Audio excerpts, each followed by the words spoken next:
Oke, baik. Oke, baik. Bismillahirrahmanirrahim. Halo semua, kita ketemu lagi. Halo Pak. Yuk, Ya Pak. yuk, yuk kita mulai aja ya. Nanti sore kebetulan saya ada acara, nggak tahu. Saya baru nggak tadi pas dikasih tahu istri saya. Terus sore ada dua, waduh saya pikir. Jadi ya sudah, saya kebut saja kalau gitu. Oke, baik ya. Bismillahirrahmanirrahim. Assalamualaikum warahmatullahi wabarakatuh. Alhamdulillah, alamin. Alhamdulillah. Wassalatu wassalamu ala asrofil anbiya'i wal mursalin wa ala alihi wa ala alihi ajmain. Alhamdulillah ya, kita ketemu lagi di pertemuan kita. Tugas yang kemarin gimana? Nggak susah kan? Halo, Nis, Anis, nggak susah kan tugasnya ya? Ya dok. Iya, dibagi kelompok. Belum. Mm-mm. Ya, rame aja keroyokin. Ya Ya, itu kan izin ya dok. Kita jadinya kan 5 kelompok. ya, Kita ambil 5 topik ya dok. Jadi satu ya sampai betul. lima yang kita Iya, ambil. boleh, boleh, boleh. Pokoknya bebas. Itu tadi kan kemarin tuh saya bikin 6 karena saya pikir ada 6 kelompok, lupa saya. Ya udah 5, pilih aja yang kalian apa mau yang mana. Oke, baik ya. Ini saya apa ya? Nah, soalnya ini emang dari apa? Udah ada 2 minggu lebih sebenarnya. Nggak kayak apa ya, kayak gatal-gatal aja gitu. Nggak pulang batuk yang sampai gimana, tapi gatal-gatalnya kayak alergi gitu. Mungkin cuaca. Jadi begini aja ini, batuk dikit gitu. Oke, baik. Kali ini kita bicara atau kita coba saya coba sampaikan terkait ergonomi, prinsip ergonomi. Jadi kalau kita bicara prinsip ergonomi sebenarnya apa ya? Ada beberapa prinsip ya, beberapa hal dasar. Yang menjadi hal utama itu tentunya bahwa eh, postur tubuh itu menjadi hal yang penting dalam ergonomi. Mana postur tubuh itu nanti kita bahwa pada dasarnya tubuh itu adalah sumbu tubuh itu hendaknya lurus ya, lurus sehingga apapun aktivitas kita, gerakan kita hendaknya itu mengikuti sumbu tubuh dan tidak menjauhi juga, mengikuti, mendekati dan tidak menjauhi. Kemudian karena sumbu tubuh itu sebenarnya lurus, maka idealnya adalah gerakan-gerakan yang itu biasanya itu mengikuti gerakan-gerakan yang lurus, lurus ya sumbu tubuh. Nah, kemudian kita juga bicara terkait bidang bidang yang menjadi konsentrasi. Kemarin kan saya coba kalian angkat di misalnya ada healthcare services, kemudian ada di military, kemudian ada di apa sih, di konstruksi dan sebagainya.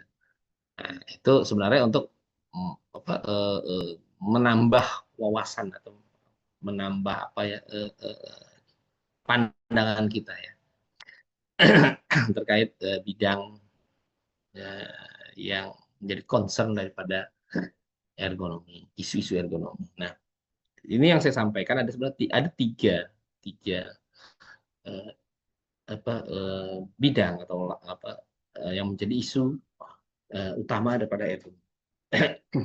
Biasanya itu kaitannya di ergonomi itu di dunia industri. Kayak ergonomi berkaitan erat dengan dunia industri, aktivitas di dunia industri. Kemudian juga aktivitas di perkantoran, office ergonomi. Yang ketiga itu ada aktivitas di di laboratorium. Jadi tiga ini yang biasanya menjadi isu concern di bidang ergonomi. Tapi bukan berarti bidang-bidang lain tidak. Namun yang umum ya, umum. Kayak misalnya kita bicara di industrial ergonomy, maka umumnya adalah yang berkaitan dengan aktivitas misalnya manual handling, bagaimana mengangkat, memindahkan sesuatu dan sebagainya. Dan sebagainya. Itu yang kaitan itu biasanya. Dan itu yang biasanya menimbulkan banyak sekali menimbulkan masalah. Kemudian di office ergonomi, karena kenapa posisi aktivitas kita yang lebih banyak diam, posisi statis, itu tentu akan menjadi concern sekali di di isu-isu ergonomi. Bagaimana supaya apa, aktivitas statis yang kita jalankan berjam-jam itu tidak menimbulkan masalah. Itu ada aturan-aturan apa working apa, apa, law atau working law atau ergonomik itu yang berkaitan atau mengatur supaya bisa aktivitas kita yang berjam-jam statis itu tidak menimbulkan masalah. Kemudian ada di laboratorium ergonomi. Laboratorium itu kaitannya biasanya itu selain dari posisi statis juga, kemudian apa ya, ada juga hal-hal misalnya terkait lingkungan, kondisi juga, kondisi ini. Kemudian aktivitas yang intens ya, yang intens, monoton dan intens gitu di aktivitas laboratorium. Nah itu juga menjadi concern di ergonomi. Nah tadi seperti saya sampaikan terkait safe posture, postur yang aman itu seperti apa? Di mana postur yang aman itu biasanya itu adalah postur netral. Kita mengatakan sebagai postur netral. Postur netral tubuh yang tadi saya bilang. Tubuh kita itu lebih cenderung kepada sumbu tubuh lurus mengikuti sumbu tubuh gitu loh.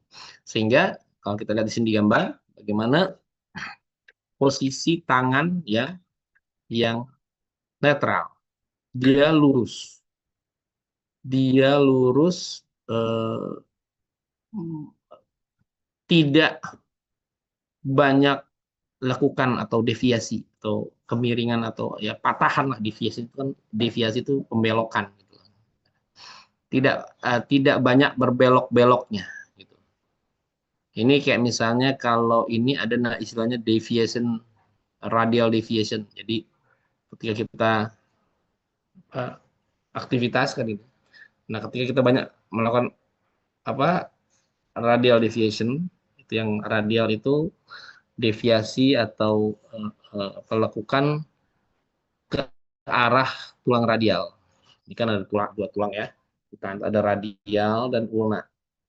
Nah, itu radial itu lurusannya jempol, kalau ulna itu lurusannya kelingking. Jadi kalau kalau dia lebih ke gerakan begini, ke atas begini, maka itu dia lebih ke arah deviasi atau kemiringannya ke arah radial tulang.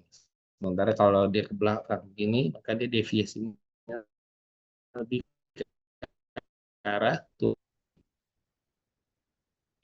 Sebenarnya eh, tubuh kita atau manusia itu cenderung makhluk yang bergerak ya. Nggak bisa dipungkiri manusia itu beda dengan tumbuhan. Tumbuhan juga manusia makhluk hidup, tetapi dia cenderung diam. Manusia itu nggak bisa diam. Kita kalau disuruh diam aja di upacara itu 1 jam itu pegalnya minta ampun. Pegel kadang-kadang bahkan ada yang pingsan ya gitu karena nggak kuat berdiri 1 jam lebih gitu. Jadi memang manusia itu cenderung pada makhluk bergerak.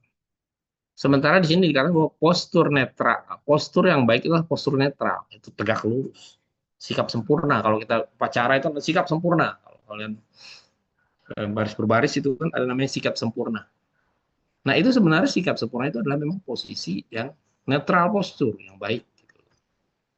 Namun ya itu karena sifat manusia tidak bisa dibilang sebagai makhluk pendiam, dia akan selalu bergerak. Kalau dia nggak bergerak makanya sakit. Nah gerakan yang diantisipasi adalah gerakan-gerakan yang istilahnya tidak terlalu banyak menyimpang dengan posisi netral. Jadi boleh dilakukan gerakan-gerakan karena memang manusia pada dasar manusia yang aktif bergerak. Namun diharapkan gerakan-gerakan itu tidak menyimpang dari tidak terlalu menyimpang jauh ataupun tidak terlalu lama ya. Karena kalau kita bicara ergonomi itu ada 4 faktor ya sebenarnya. Ada yang namanya posture, ada yang namanya durasi, repetisi, dan force gitu. Jadi keempat inilah yang menentukan sesuatu aktivitas, suatu gerakan itu bisa menimbulkan masalah ergonomi atau tidak. Jadi posture, duration, repetition, and force. Nah itu yang menentukan.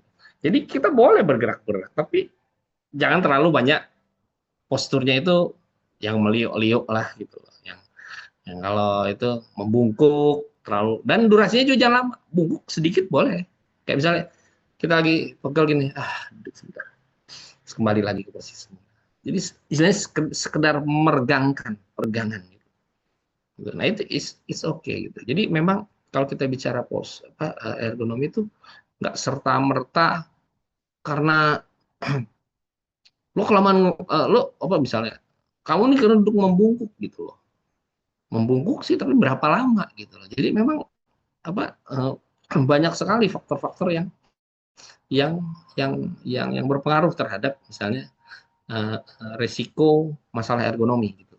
Kita tidak bisa mengatakan hanya satu faktor saja, tapi misalnya keempat faktor itu punya peran. Belum lagi nanti ada faktor-faktor lain, misalnya kayak kondisi lingkungan, gitu. Di mana kemudian udara, misalnya ambience, gitu. Orang mungkin gitu loh di cuaca yang panas dia akan lebih cepat mengalami kelelahan otot tubuh dan sebagainya ketimbang kalau misalnya udaranya sejuk dingin itu jadi memang banyak sekali pertimbangan kayak kalau pertimbangan-pertimbangan itulah yang menjadi kemudian apakah dia kemudian bisa menimbulkan masalah itu atau tidak. Nah, ini contoh beberapa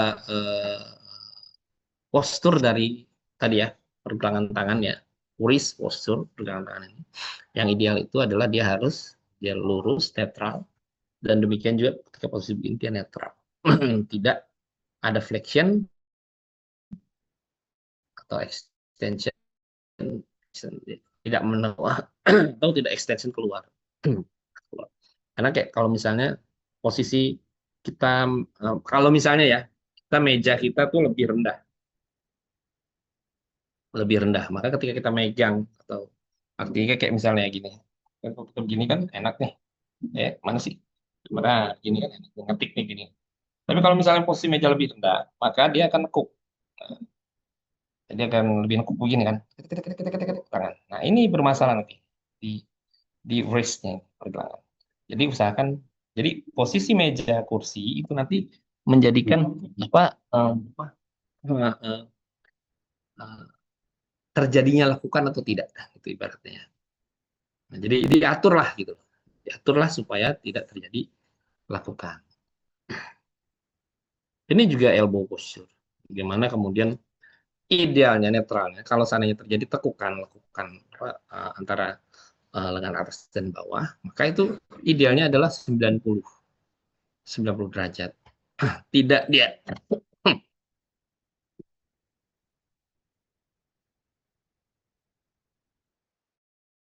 tidak ke atas ataupun tidak terlalu ekstensi ke bawah. Jadi karena kalau ini yang dikatakan sebagai awkward posture, postur nanggung, postur canggung ya, nanggung, nanggung,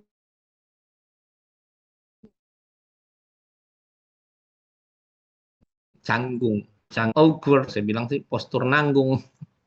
Dia nggak naik, nggak turun, dia nggak leku, nggak pula yang apa matah banget atau enggak. Jadi ini yang postur nanggung, postur canggung. Ini yang bermasalah. Postur canggung itulah yang menyebabkan masalah di ergonomi. Karena misalnya otot itu ada kontraksi dan relaksasi. Kalau kontraksi sempurna, kontraksi maksimum, dia ketika dia melakukan aktivitas menarik gitu loh, atau kontraksi minimum, itu dia otot itu meregang dan memanjang dan memendek secara sempurna gitu loh.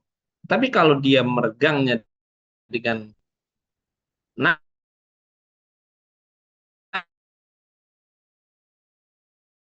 nanggung gitu loh, cepat lebih cepat. Saya kalau nonton ini episode di Netflix yang baru tuh ya, yang Physical Asia, Physical Asia. Ada yang nonton nggak? Halo? Ada yang suka nonton Ada, nggak? Pak. Physical Asia. Physical Asia itu, jadi 6 orang ya, 6 orang dari 5 negara Asia ya. Indonesia termasuk ternyata. Saya nggak ngeduga loh acara itu Indonesia ikut. Kalau Indonesia itu 5 orang diwakili sama orang binaraga dari Bali, kemudian Jiu-Jitsu perempuan ahli Jiu-Jitsu, kemudian ada perenang, kemudian ada apa lagi ya, sepak bola, bukan tinju, kemudian ada tadinya ada Gideon tuh, si Gideon ikut, tapi pas Gideon di babak pertama ternyata kan dia kecil tuh, jadi akhirnya pas di putaran kedua Gideon diganti, dibilang cedera fisik, tapi ya mungkin kalau saya pikir, waduh, bisa potensi untuk menang tuh jadi agak agak ini agak tuh. Nah, mereka fisik, jadi dia menahan regangan otot itu, nahan ban itu, ada tiang itu yang mau itu kerap dengan posisi diam begitu, itu luar biasa. Makanya jadi ada, saya lihat itu dari Korea itu dia melakukan kayak gerakan-gerakan yang sebenarnya hanya menggerakkan pinggang ya, sudut pinggang, tapi force-nya itu bisa bagus. Tapi walaupun akhirnya kalah ya, Korea kalah sama Australia. Australia itu, nah, jadi maksud saya itu, eh, eh, tubuh kita sebenarnya punya kapasitas maksimum gitu. Kapasitas maksimum. Kadang-kadang dengan sedikit perubahan-perubahan pada postur, ketika kita sedang melakukan aktivitas itu bisa sebenarnya mengurangi. Jadi itu adalah durasi. Gitu. Ketika durasi yang lama, durasi yang monoton, lama sekali misalnya tanpa aktivitas, nah itu otot kan mengalami kekakuan. Nah dengan sedikit gerakan, misalnya memutar atau apa gitu, nah, ada terjadi perubahan kontraksi dan relaksasi otot, nah itu bisa menambah nanti durasi. Nah, jadi makanya itu perlu, kalau kita bicara ergonomi itu ada namanya stretching. Stretching ada, kemudian ada break, nah, itu juga ada yang istirahat benar ya. Kalau stretching itu dia mungkin hanya pelemasan otot saja. Tapi kalau misalnya break itu misalnya, nah itu dia benar-benar istirahat. Nah itu ada dalam ergonomi itu eh, boleh dibilang tuh harus penting dalam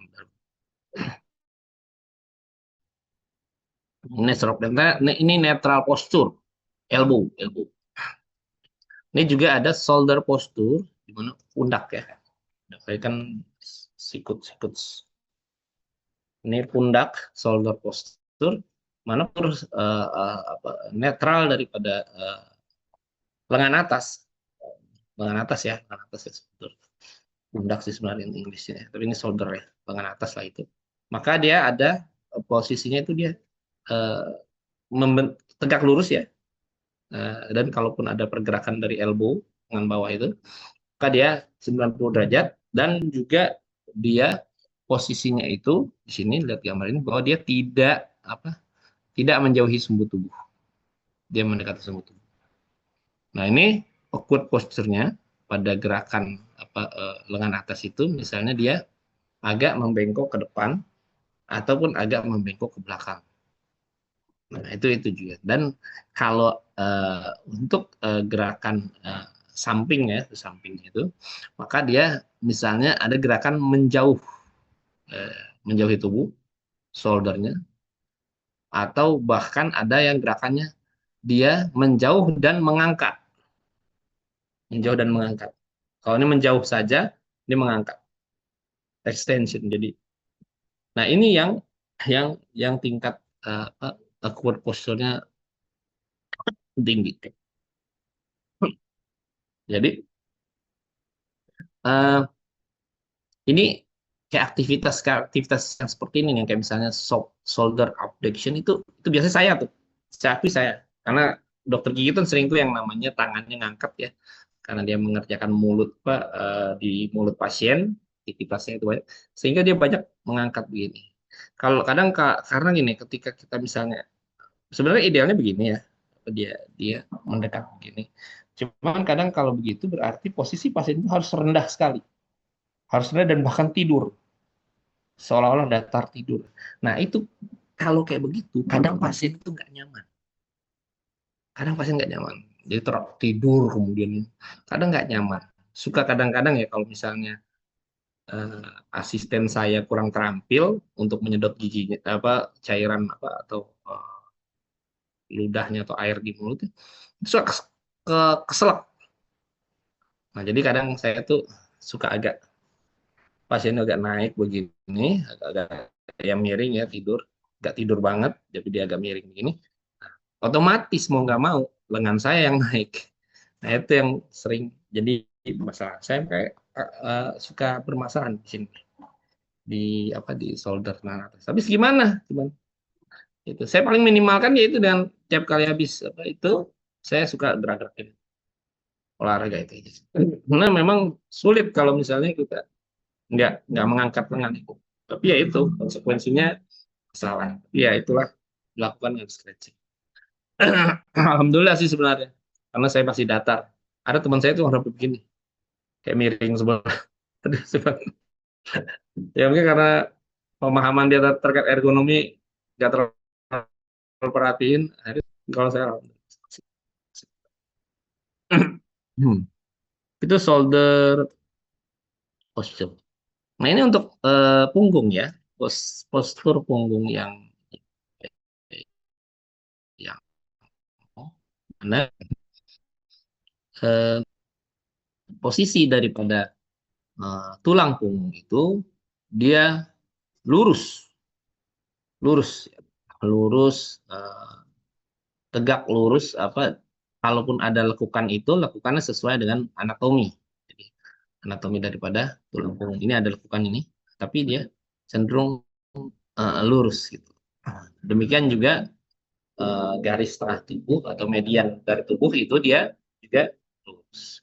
Nah, ini untuk postur punggung. Nah, yang menjadi masalah itulah ketika kita terlalu misalnya membungkuk, ini back flexion, di mana kita terlalu condong ke depan. Kalau extension, jadi kita terlalu mundur ke belakang centang. kayak kayak posisi back extension ini, kadang kalau tanpa kita sadar ya, kita tuh sering tuh kalau nyupir, nyupir tuh back extension tuh paling sering banget. Jadi uh, setir sambil nyetir itu apa bangkunya itu ditidurin gitu.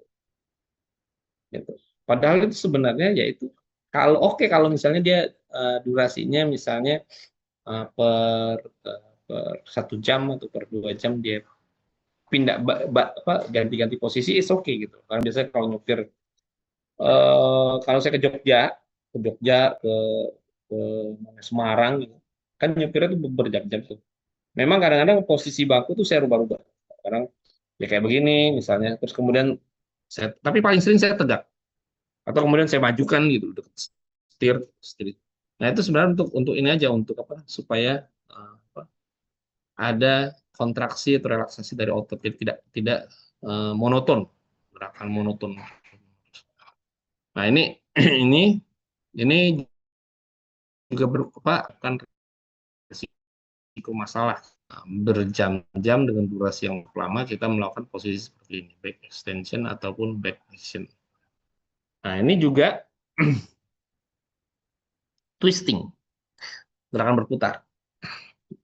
Kalau dia misalnya tidak tidak terus-menerus gitu gerakan berputar itu. Kan kalau kita bekerja misalnya mindahin barang ya di conveyor itu yang bergerak itu kan biasanya kerja ya itu dari jam pagi sampai selesai kan. Nah itu kan monoton terus tuh, twisting, twisting, twisting. Nah bahkan apabila misalnya gerakannya itu melebihi dari twisting apa melebihi misalnya 90 derajat, dia agak lebih ke belakang lagi. Nah itu bermasalah. Jadi kalaupun ada twisting itu idealnya itu paling hanya sekedar berapa nih? Pergeserannya mungkin sekitar eh, 30 derajat atau 20 derajat gitu. Ya, ya. So, 45 lah. Itu masih masih bisa di masih apa pergerakan yang masih bisa di tidak sampai dia melebihi 90 derajat. Ini ada juga namanya lateral bending. Jadi tubuh miring. Miring kiri, miring kanan. Nah, ini juga tidak awkward posture.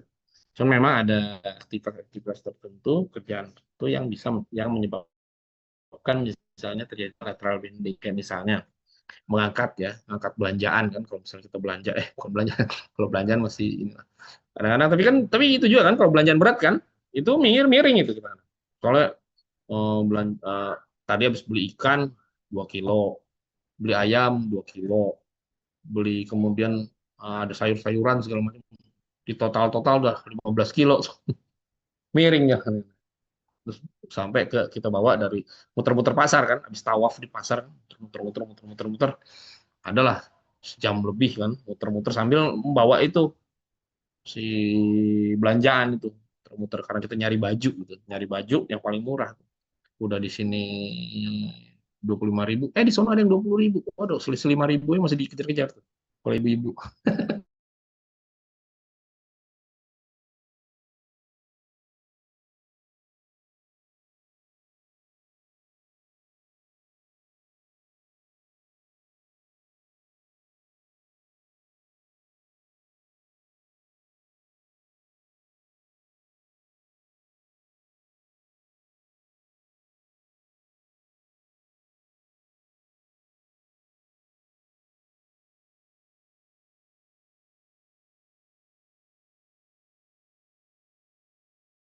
Kan itu juga berpengaruh menyebabkan misalnya kayak pembuluh darah perifer itu pecah.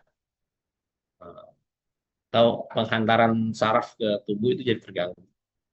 Kayak kalau apa ya, naik bajai. Naik bajai itu kan bajai yang merah ya, ingat ya. Dulu tuh bajai merah itu, bukan yang bajai yang biru sekarang. Kalau biru sekarang tuh cenderung lebih bagus. Kalau dulu bajai merah, dulu juk-jukannya gini. Kan kalau misalnya apa kita menemukan pasangan kita yang cocok gitu, yang kayak yang jodoh gitu ibaratnya. Biasanya kan akan terasa getaran gitu kan. Getaran di ini kita, di tubuh kita. Terus kemudian dulu teman ledekin, waduh, kalau kalau gue lagi naik bajai gimana? Begitu gue ngeliat orang, semuanya bergetar semua, jodoh gue semua.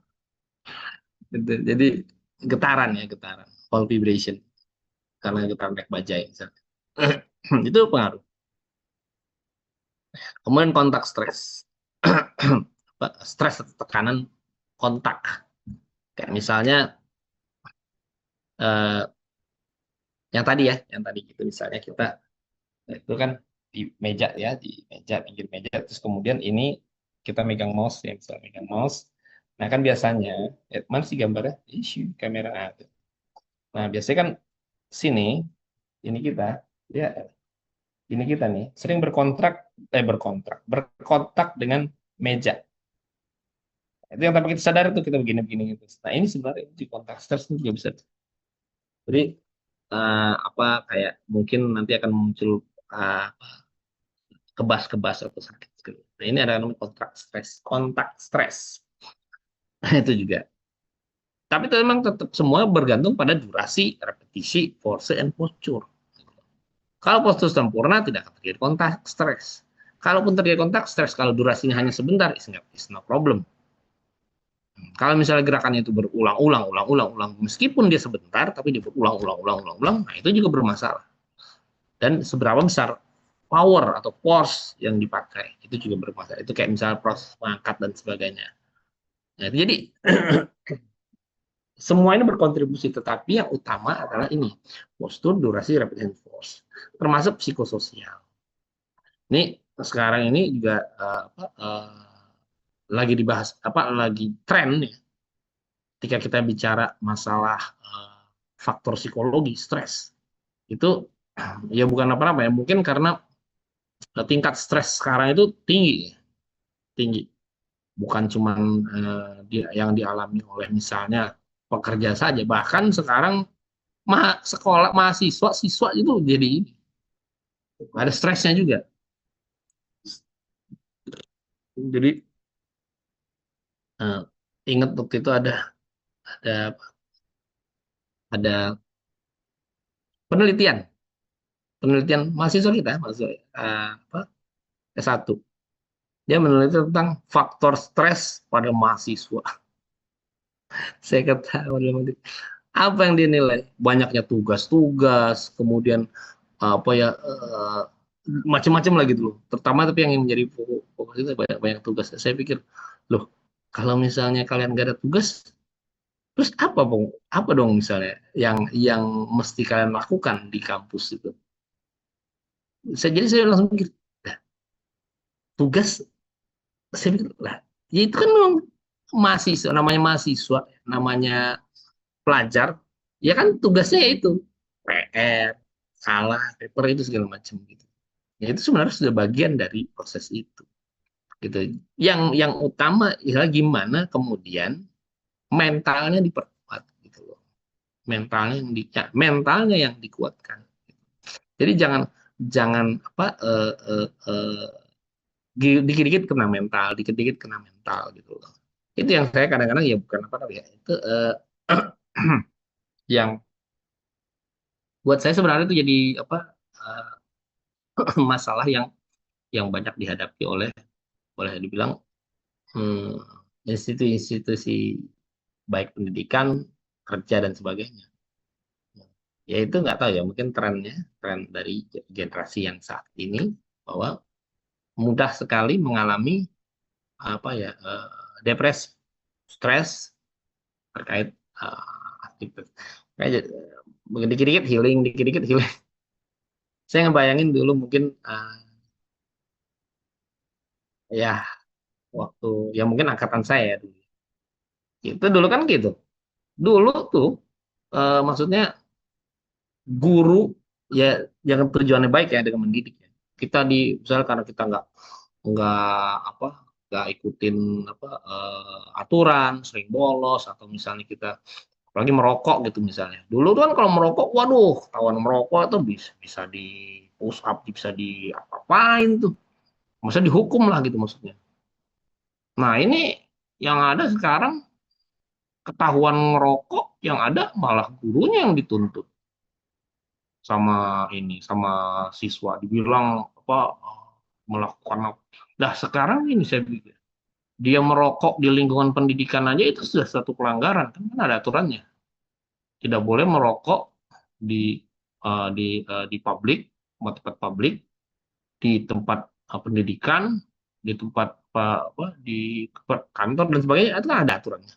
Bahkan sebenarnya kalau mau ini dia kena harusnya denda 50 juta atau berapa ya sekarang yang baru, atau kurungan berapa bulan, 3 bulan ya.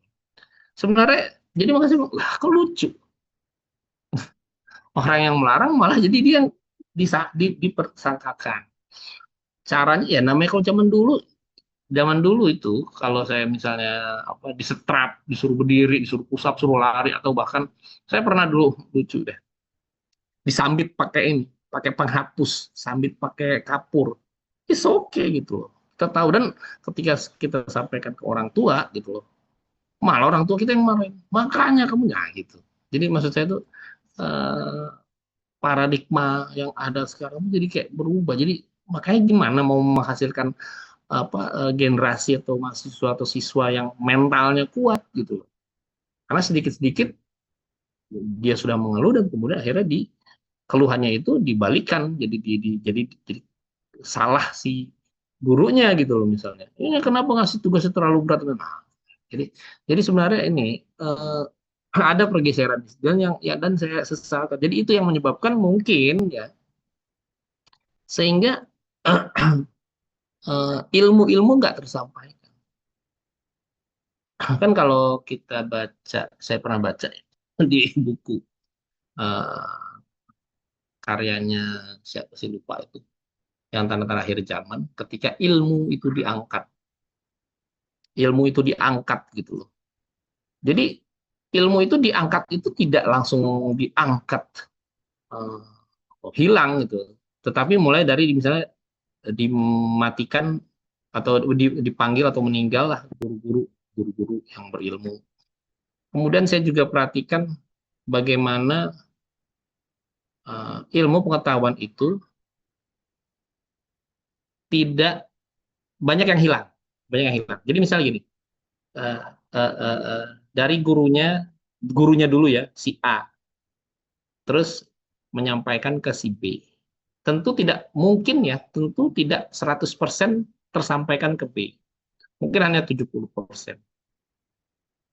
Nah, ketika si B menyampaikan ke C, itu pun juga tidak benar-benar yang 70 yang dia ketahui, 70% yang dia ketahui, itu sampai ke B, ke C itu 70% juga. Bisa jadi kemungkinan turun lagi 50%, 60%. Nanti akhirnya ilmu itu mungkin hanya yang kulit-kulitnya saja yang tersampaikan, tapi tidak pada intinya gitu.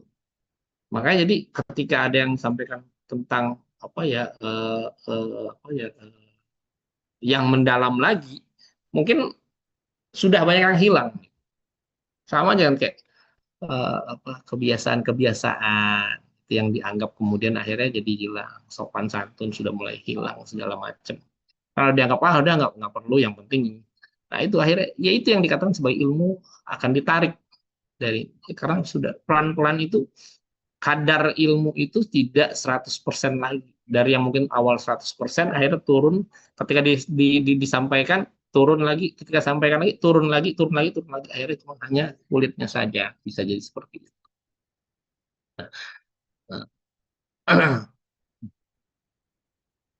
Nah, psikososial ya, kaitannya ke psikososial. Jadi itu jadi memang perlu di mentalnya itu yang di, di, ditingkatkan gitu loh. Jadi mental, ketahanan mentalnya itu.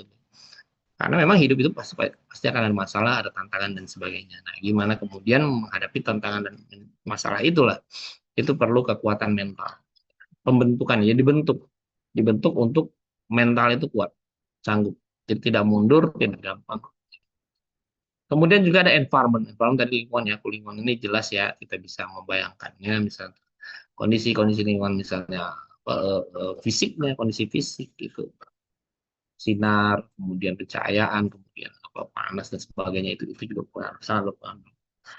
Ketahanan tadi, ketahanan durasi, ketika misalnya bekerja pada environment yang panas, ketimbang bekerja pada environment yang sejuk tentu akan berbeda.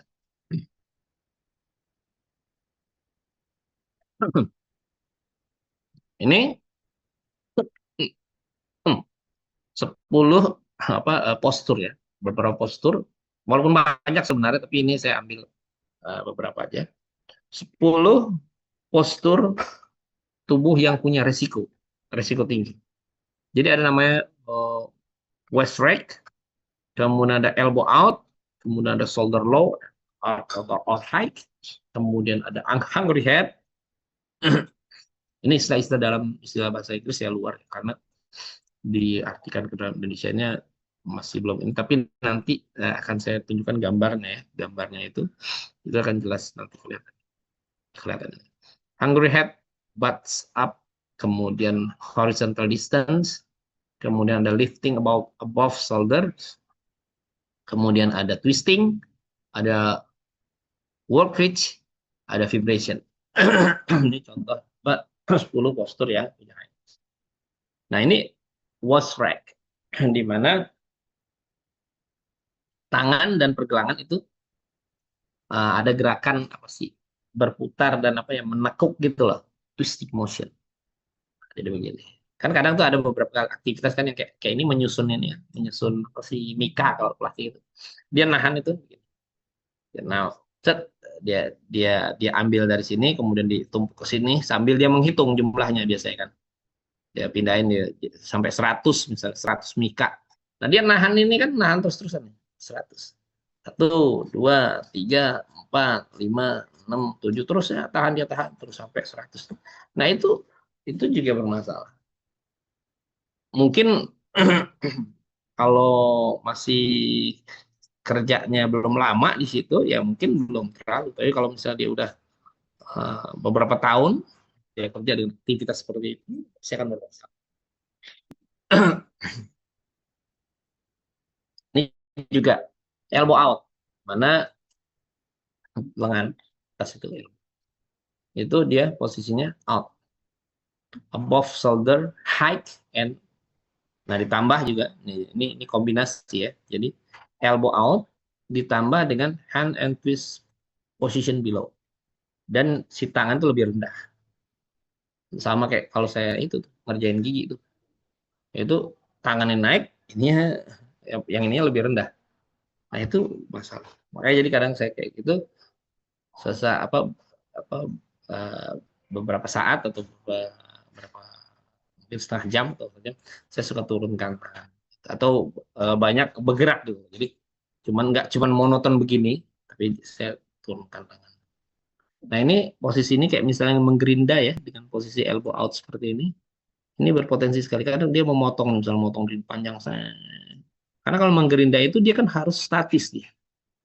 Motong ya, misalnya motong ini. Dia kan harus rata nih potongannya. Jadi dia gerakannya harus statis. Nggak bisa bergerak-gerak dia. Kalau bergerak-gerak dia akan mencong-mencong. Nah, itu yang menyebabkan masalah banget. Apa bisa potensi masalah. Buat set. Jadi gerakannya posturnya salah, durasinya lumayan lama karena motongnya panjang. Kemudian dengan force atau penahan yang lumayan lumayan besar ya tenaga yang dikeluarkan. Dia nekan ini kan. Nah, itu juga menyebabkan masalah. Kemudian ada shoulder to high or to low. Di mana pundak ini, shoulder to cry on. Shoulder to cry on. Lagunya si Tommy Page. Nah, itu dia shoulder to high or to low. Dia terlalu rendah, terlalu tinggi atau terlalu. Nah, ini contoh shoulder to high. Mana dia misalnya melakukan pembersihan ya, pembersihan yang di bawah, yang ini juga di atas dia menahan. Ini to high atau to low, dia membungkuk. Nah, ada juga misalnya ditambah lagi nih udah to high bending pula, ada bendingnya, ada bengkokannya. Nah, itu juga jadi kombinasinya itu lebih buruk lagi nih. Jadi udah to high sebenarnya bending. Nah, ini apa, kombinasi menyebabkan risikonya akan bertambah parah. Attacks attacks that require above shoulder reaching or a bend forward and reaching position. Ini shoulder to high. Nah, ini pemasangan. Nah, ini hungry head. Posisi kepala lapar. Kepala lapar. Jadi lehernya, jadi karena kepala yang lapar, dia akan nunduk begitu kayak orang mau makan. Gitu. Nah, itu akhirnya leher yang bermasalah. Ini kan ini. Kadang-kadang begini ya, Pak. Dulu tuh banyak banget yang kayak apa punya catatan, misalnya mejanya terlalu rendah gitu. Sehingga posisinya ketika dia berdiri itu dia terpaksa hungry head. Nah, ini misalnya sebenarnya ini bisa dilakukan penyesuaian ya. Misalnya dengan uh, uh, apa ya meletakkan mejanya apa lebih tinggi atau misalnya dengan menggunakan di sini uh, layar gitu monitor gitu sehingga posisi kepala tidak ini tapi tegak begini karena ya objek yang dia tatap adalah lurus jajar dengan mata tidak di bawah. Kalau di bawah dia akan menyebabkan leherin menekuk. Use task lightning. Nah, jadi itu kanker head juga bisa terjadi misalnya kalau misalnya apa ya penyinaran kurang. Di environment tadi ya, pencahayaan kurang. Jadi ketika pencahayaan kurang, maka orang kan cenderung untuk menunduk ya, menunduk JPN karena memperjelas objek, menunduk. Makanya pengendaliannya itu bisa menggunakan eh, pencahayaan. Ada lampu, lampu lampu belajar atau apa gitu ibaratnya, lampu baca. Kemudian penggunaan monitor juga ya tadi yang saya bilang, monitor itu diletakkan di depan sehingga dia lurus, mata itu akan lurus, tidak ke bawah, dia lurus. Or other method for requiring sign lines that allow for natural. Nah, jadi garis garis pandang penglihatan itu dia harus misalnya sehingga bisa leher itu membentuk postur netral alami, itu tegak begini, dia bikin makanya dibuat tidak juga terlalu di atas karena nanti akan melengkung, tidak juga terlalu bawah karena nanti akan melengkung, jadi dibikin datar. Kemudian butt butts up, nah atau bisa dibilang dia menekuk ke depan, bend forward. Ini biasanya aktivitas yang mau misalnya kita mengambil sesuatu yang berada di bawah, kayak apa ya, kayak orang mau, kalau yang suka golf golf golf tuh ada tuh, mau bola, masang masang di apa di itunya apa, tia tia yang di itu, naruhnya di situ, nah itu kan dia biasanya sambil nunduk nunduk, jadi butt ups ataupun bend forward biasanya ketika mau mengambil reach the ground level, jadi benda-benda yang ada di lantai. Kemudian so that their butt is higher than their shoulder. Jadi si bokongnya itu lebih tinggi daripada pundaknya. Itu yang this posture put more pressure on the lower back. Nah, ini punggungnya jadi and increase risk of injury. Jadi bisa menyebabkan resiko injury. Makanya kalau teknik orang golf itu juga ambil, ada tekniknya. Jadi dia ketika dia ngambil itu tidak semuanya, tapi kakinya yang diangkat sebelah. Golfer ada namanya golfer pick. Golfer pick, teknik mengambil pegolf. Golfer pick mana ya gambarnya? Coba saya cari. Jadi untuk mengambil benda yang ada di bawah, tidak dengan butts up seperti ini, tapi golfer pick. Tunggu sebentar, saya browsing dulu ya. Golfer pick. Nah, kok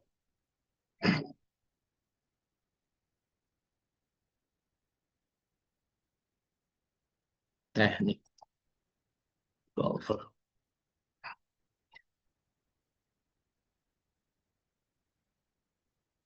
pick ball picking. Ada nggak image-nya? Nah, ini dia nih.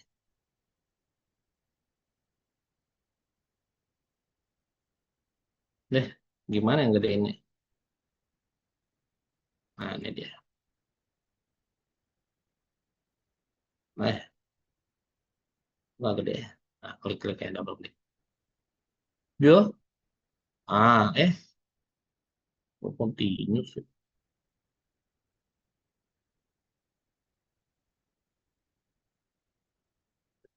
Ah,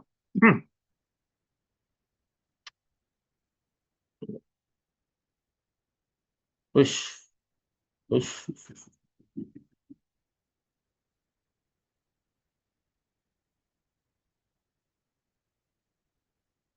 Nah, ini ya. Sebentar, saya stop share ini.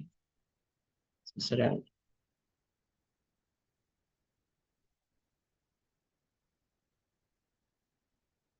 Nah, ini. Golfer pick. Jadi dia mengambil tanpa membending atau bending forward daripada si. Jadi ini lurus. Sebenarnya kalau lebih ideal lagi dia lurus nih. Kaki ini dan pundak lurus. Ini nih, lurus ya. Dia ini kakinya agak naik.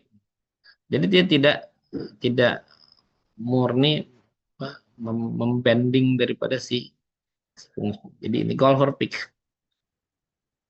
Nah, ini salah satu teknik juga ergonomi. Ergonomi dalam mengambil misalnya mengambil benda yang ada di lantai. Jadi ini kaki lurus. Nah, itu seperti itu ya. Mana lagi nih? Nah, ini juga nih bisa kelihatan golfer pick. Mana lagi ya? Nah, itu yang dibilang golfer pick.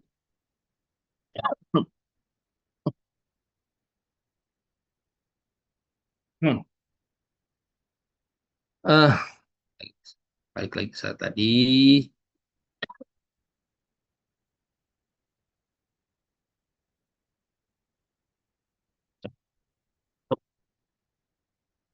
Nah, itu butts up.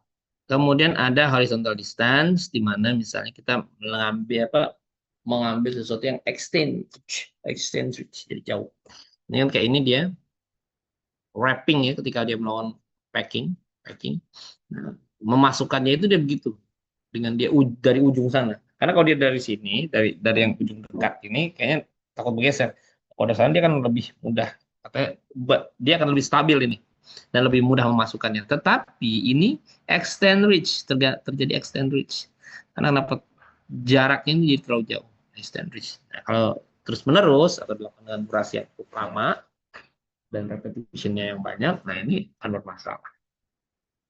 Lifting above shoulder juga mengangkat ya, mengangkat aktivitas dia di atas bahu itu, ini udah pasti bermasalah. Twist and shoot tadi ya, ini berputar, twisting at the wrist, at the waist, di pinggul ya, pinggang. Ini juga, apalagi kalau tadi saya bilang gerakan twistingnya itu bisa mencapai lebih dari 90 derajat atau 90. Itu kalau dilakukan dengan durasi yang terus-menerus juga salah. Twisting motion causes a great deal of pressure on the spinal disc and increase the risk of serious back injuries. Position were position were directly in front of the operation or use swivel tops. Ini workfit juga sama hampir tadi ya. Kalau apa yang ini yang sama dengan ini. Ini horizontal descent. Ini juga seperti ini workfit.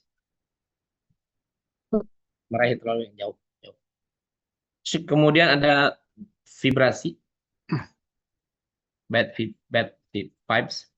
Nah, ini getaran ya, getaran tadi saya bilang vibrasi. Nah, kemudian bisa diatasi misalnya kita dengan misalnya menggunakan tools anti vibration material. Jadi ada sarung tangan yang dari karet itu anti vibration, kemudian toolsnya ini si alat ini apa gergaji potong ini di ditutup atau dilapisi atau diselimuti dengan bahan karet sehingga getaran itu bisa dikurangi, diredam. Nah, prinsip lagi terkait ergonomi ada yang namanya power zone. Power zone ini dia itu adalah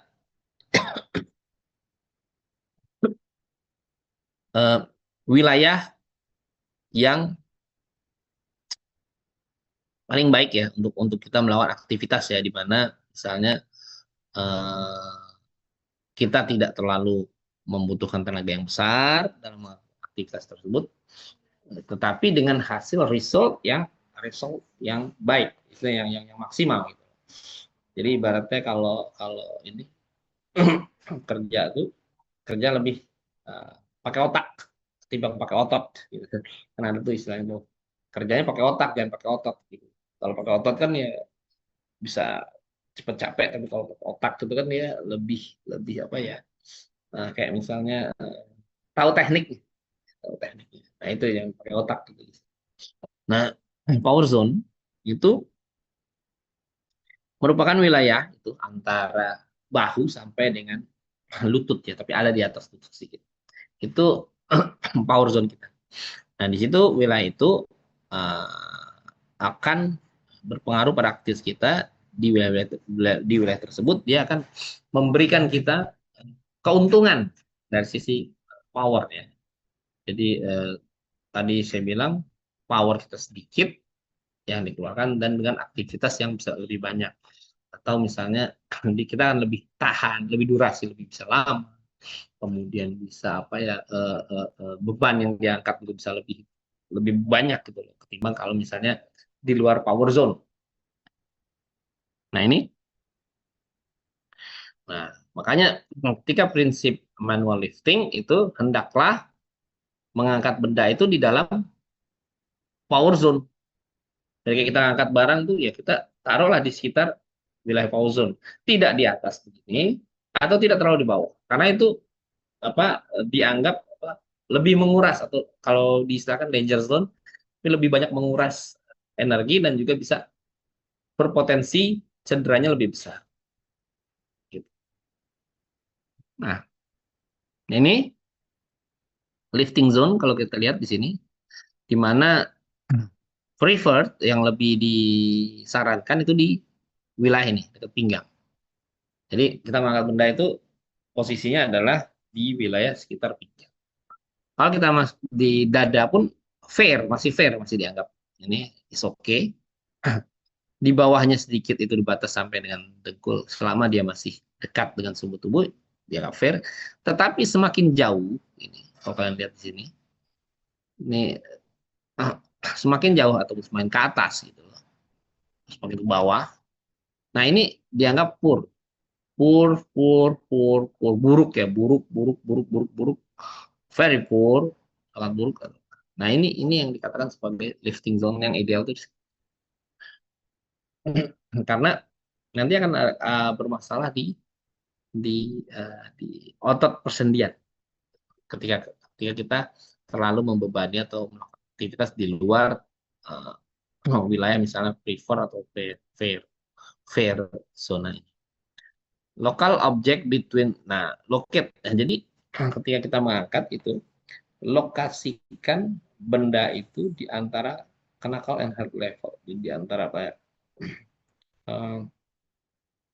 dada dan misalnya itu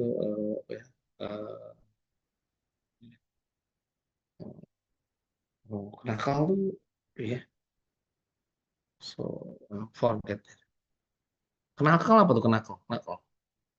Knuckle. Coba di browsing. Knuckle tuh apa sih? Tapi yang saya tahunya sih daerah panjang pinggang sama dada. Knuckle tuh apa tuh? Masih. Hmm. Tunggu. Kita lihat. What is the knuckle?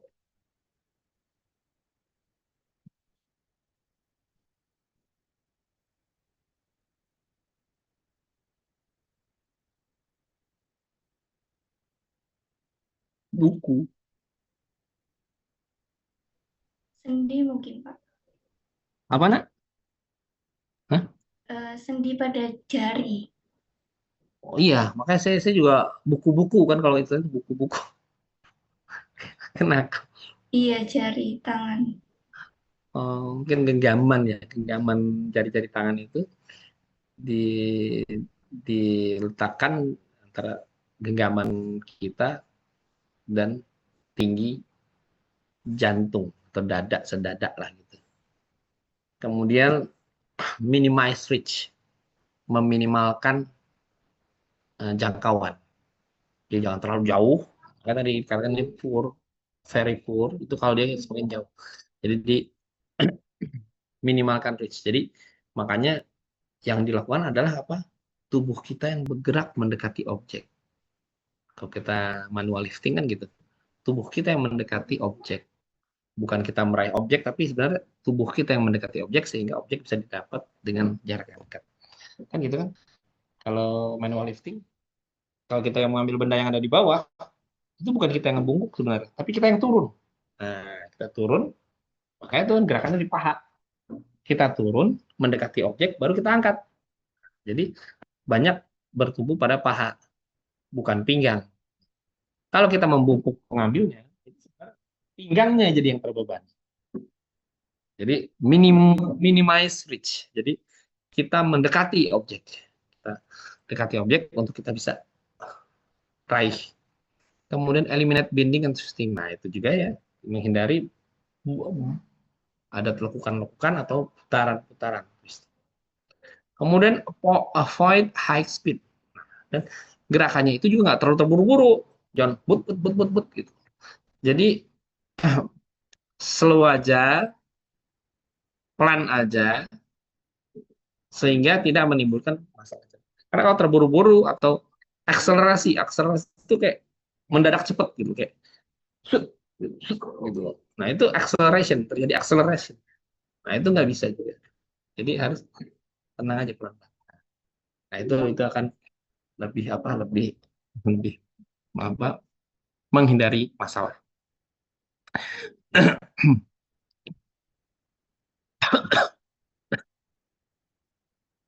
Sorry.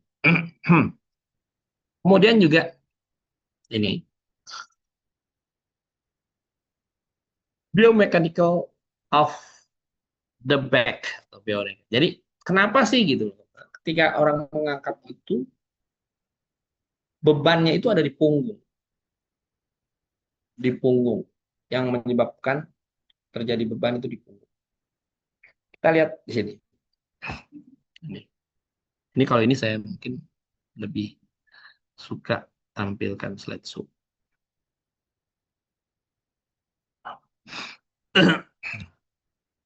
Kita tahu bahwa yang namanya apa ya? Prinsip fisika kan beban itu. Beban dan gaya ya. F hukum Newton. Hukum Newton kan, ingat Newton 1, Newton 2, Newton 3. Gaya itu sama dengan misalnya massa dikali jarak. F sama dengan distance D kali berat itu apa M ya, massa itu M. M kali D sama dengan F gitu loh. Kan ada nanti titik tumpu sini. Kalau main jukit-jukitan kan, kalau di tengah titik tumpunya maka gaya yang ada di sini, gaya yang di sini sama dengan gaya yang ada di sini. Nah, karena dia titik tumpunya di tengah. Fulcrum kalau bahasa ininya, bahasa fisika fulcrum. Jadi titik tumpu yang ada di sini, gaya yang dihasilkan untuk mendapatkan keseimbangan untuk mengangkat ini sama dengan berat daripada ininya. Itu jadi rumus F gitu ya, F tadi ya, F. Kita lihat di sini. Kalau bendanya jauh, maka kita akan berusaha untuk meraih. Kan? Maka berarti titik tumpunya akan menjauh lagi nih dengan distance-nya nih, distance-nya. Kan kalian tahu kan kalau ukit-ukitan prinsip semakin jauh ininya objek yang di situ ya, maka gaya di sini, ini akan semakin berat. Ini kan misalnya panjang di sini. Titik tumpunya di sini, bergeser. Maka ini kan semakin panjang. Jadi F distance-nya, force-nya itu untuk mengangkat ini kan karena di jaraknya misalnya berapa ya misalnya jaraknya 20, maka tentu saja tinggal 20 kali si berat ini. Belum lagi ditambah berat tubuh itu sendiri. Nah, kan? Maka berat yang di ini. Nah, titik tumpunya ini, si fulcrumnya ini kan di titik punggung. Nah, itu dia akan mendapatkan force yang begitu berat. Yang dia akan mendapatkan tekanan yang besar. Nah, nah ini contoh kalau kita mau hitung-hitungan ya. Gaya F kali D. Gaya kali distance. Nah, sementara juga F kali F-nya misalnya di sini F1 ya. F1 berapakah F1? Di mana jaraknya itu adalah misalnya 50 cm. Nah, kalau misalnya di sini berat bebannya 23, maka F1 yang dibutuhkan adalah 50 bebannya 23 kilo dikalikan dengan jaraknya 20 cm. Ini kan 23 kali 80 cm, sorry. 23 kali 80, 23 kali. Maka oh ya, sorry. Sorry yang sebelumnya dong. Nah, karena ini gayanya sama, maka beban yang diterima, yang ditanggung sama si ini akan sama. Jadi eh, F1 di sini itu sama dengan F2 di sini. Jadi bebannya itu sama. Di sini 23 kilo, di sini 23 dengan jarak yang sama. Distance-nya 50 cm, 50 cm. Nah, tetapi kalau distance lebih jauh, beban yang 23 kilo ini ini akan dikalikan. Sehingga didapatlah misalnya 23 kali 80 sama dengan 1840 dibagi jarak yang ini. Karena dia memendek kan. Tadi dari jarak 100, ini dia 80, nah ini dia 20. Maka bebannya adalah seperti dia mengangkat benda seberat 92 kg. Jadi force yang dibutuhkan ini di sini itu sama dengan dia mengangkat benda 92 kilo. Sementara beban yang ada di sini itu cuma sebenarnya 23 kilo. Jadi untuk mengangkat beban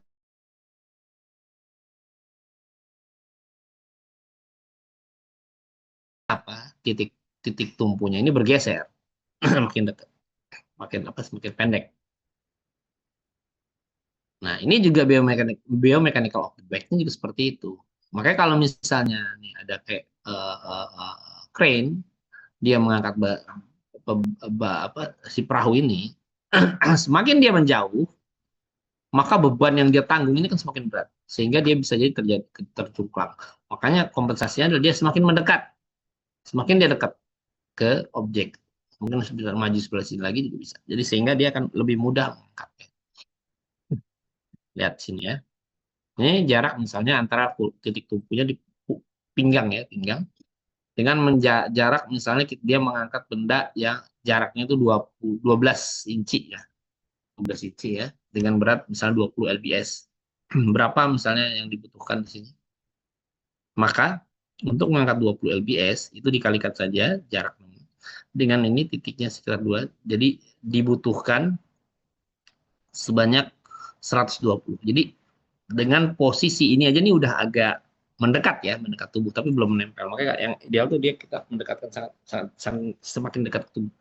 Jadi untuk mengangkat 20 lbs maka beban yang diterima atau yang ditanggung oleh tulang punggung itu sebesar 120 lbs untuk mengangkat itu.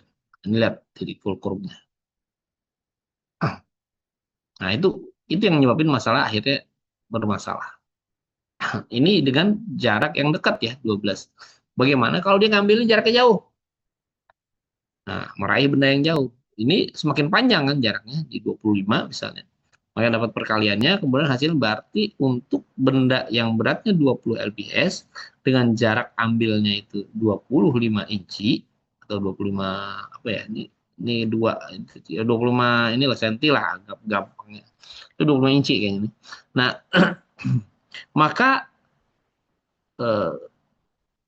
yang apa tekanan yang dialami, gaya yang dialami oleh pinggang itu punggung itu sama dengan dia menerima beban 250 lbs. Bayangin tadi ya, ini yang 20 dengan jarak 12 itu cuma 120. Nah, ini yang 25 jaraknya dengan 20 dia dapat 150 lbs. Itu berat sekali tuh ini. Makanya kalau dia terus menerus dengan posisi begini nahan, apalagi dia nahan lama gitu misalnya. Nahan, ini cepetan tunggu ya, dia tahan. Nah, itu tambah bebannya durasi. Nah, ini belum ditambah dengan beban tubuh. Nih titik sentral tubuhnya misalnya. Titik sentral berat beban tuh di sini misalnya, jaraknya di sini.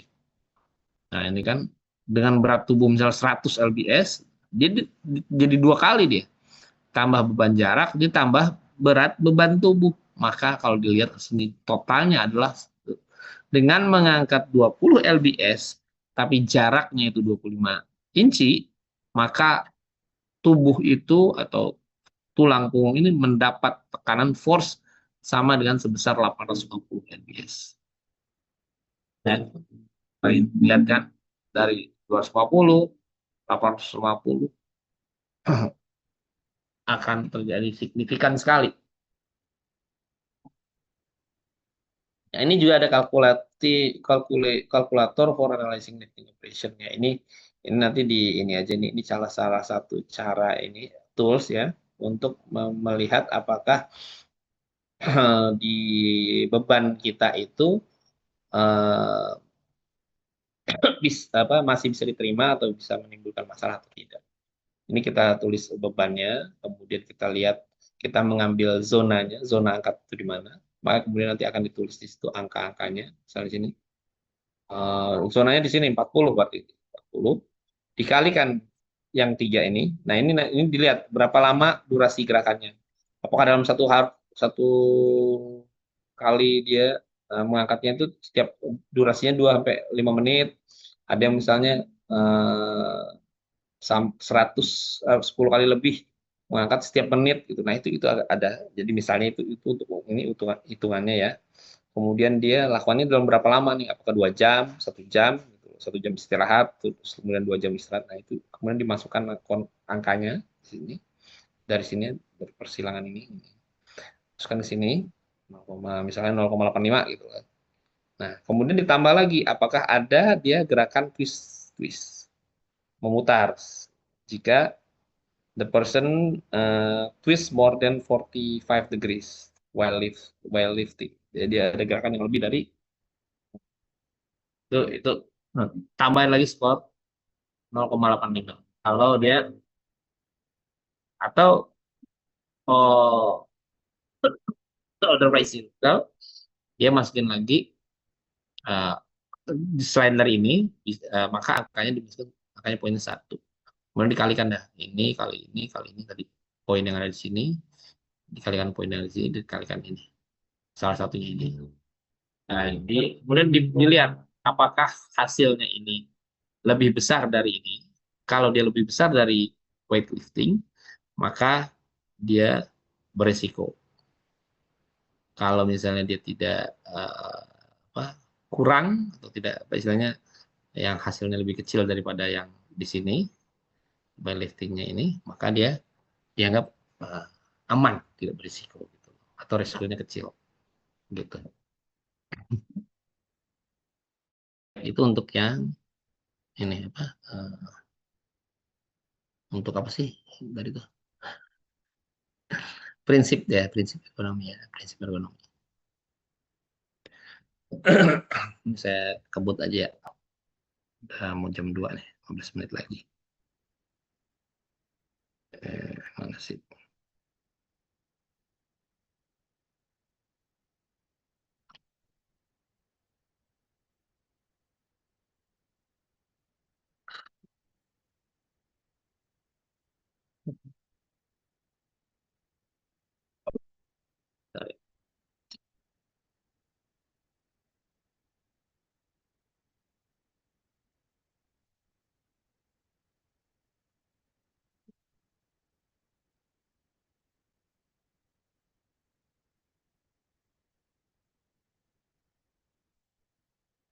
So far ada pertanyaan nggak sampai saat ini? Sekali materi yang ini berikutnya. Ada pertanyaan nggak? Nis? Ya dok, Halo? Ada belum yang belum ada? belum ada. Good. Oke, thank you. Jadi biar kita lancar ya langsung. lanjut aja. Nah ini ya. Eh, yang berikutnya itu kita bicara terkait ergonomi risk factor. Tadi prinsipnya, kemudian sekarang ergonomi risk factor. Oh, belum muncul sih kan? Oh ya itu dia. Kelihatan nggak sih? Nah, kelihatan. Oke, makasih. Jadi ergonomi risk factor. Nah, jadi kalau kita bicara ergonomi, faktor-faktor ergonomi itu ada 3 ya, ada 3. Jadi yang tadi yang kalian lihat gambar diagramnya, 4-nya itu 4 faktor utamanya itu postur, durasi, repetisi, power, force. Kemudian ada faktor-faktor lain yang di sekelilingnya itu. Ada dikatakan sebagai non-occupational risk factor atau psikososial risk factor. Jadi ada faktor-faktor yang kaitannya occupational, kemudian dan non occupational dan ada 3 jadi poinnya 3 ya. faktor risikonya itu ada occupational, non occupational, dan psikologi, psikososial risk factor. Occupational itu yang terkait dengan kesehatan kerja ya. Itu ada yang melibatkan namanya tadi 4, yaitu duration, force, repetition, and posture. Durasi ini didefinisikan posisi atau postur kerja untuk waktu yang lama.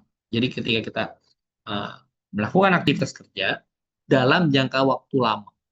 Jadi uh, sebenarnya untuk lama atau tidaknya itu sebenarnya bervariasi ya, bervariasi. Namun secara umum itu dibagi sebagai uh, kalau dikatakan sebagai short atau sebentar itu bisa kurang dari 1 jam. Kalau dia sedang itu biasanya 1 sampai 2 jam, dan kalau long itu di atas 2 jam. Itu biasanya pembagiannya. Walaupun sebenarnya itu bervariasi ya. Karena kadang-kadang gini, eh, eh, orang-orang tertentu yang mempunyai kekuatan fisik, ya, fisik tertentu, yang misalnya dia sudah terbiasa terlatih dan segala macam. Nah itu dia biasanya eh, durasinya pun akan lebih lama. Orang biasa naik sepeda atau biasa lari lah yang gampang, lari, lari maraton gitu, lari. Nah dia kan punya kemampuan durasi larinya itu lama. Dia bisa menempuh jarak yang jauh.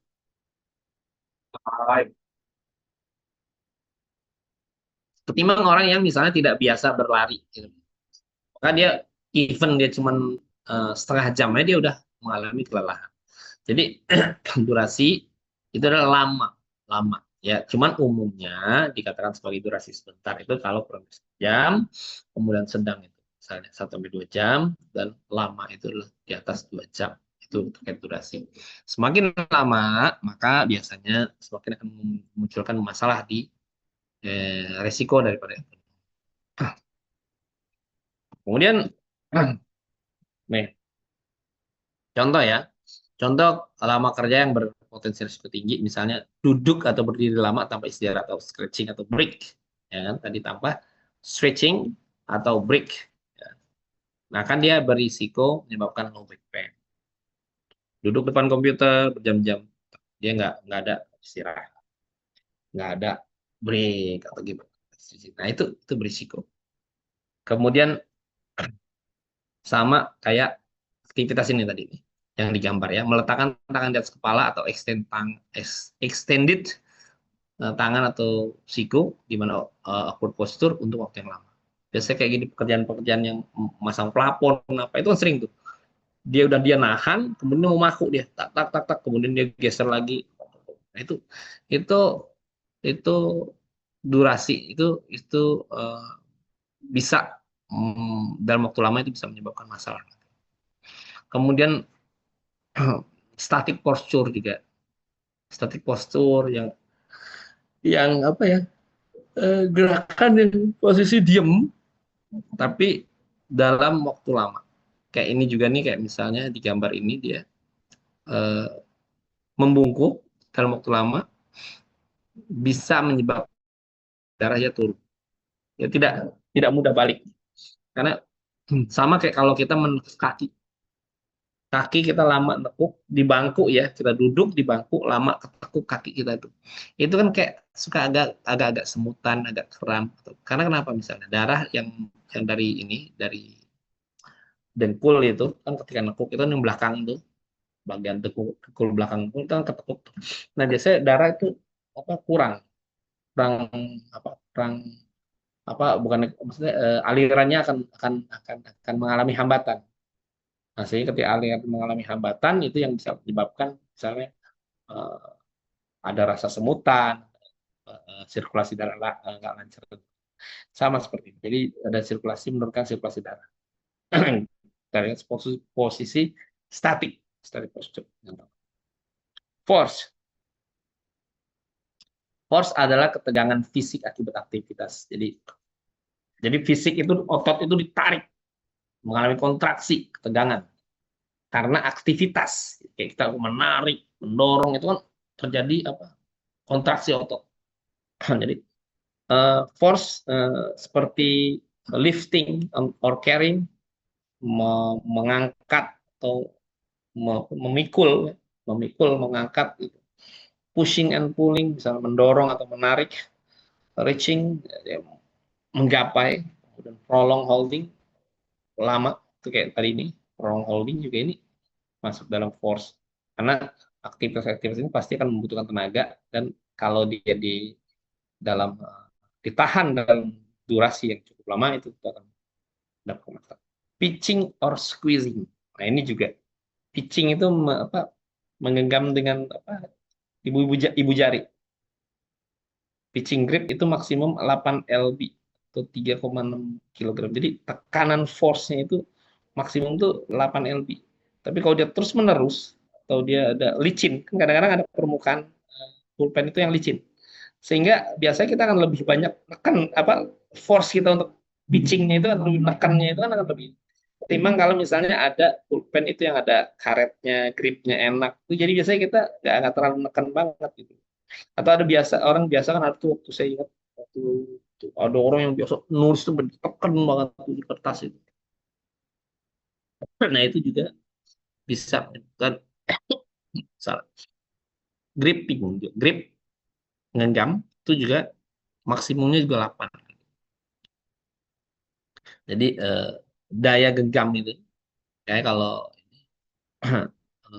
jadi tidak pula kalau dia terlalu besar. Maka jadi ketika genggaman itu dia terlalu besar,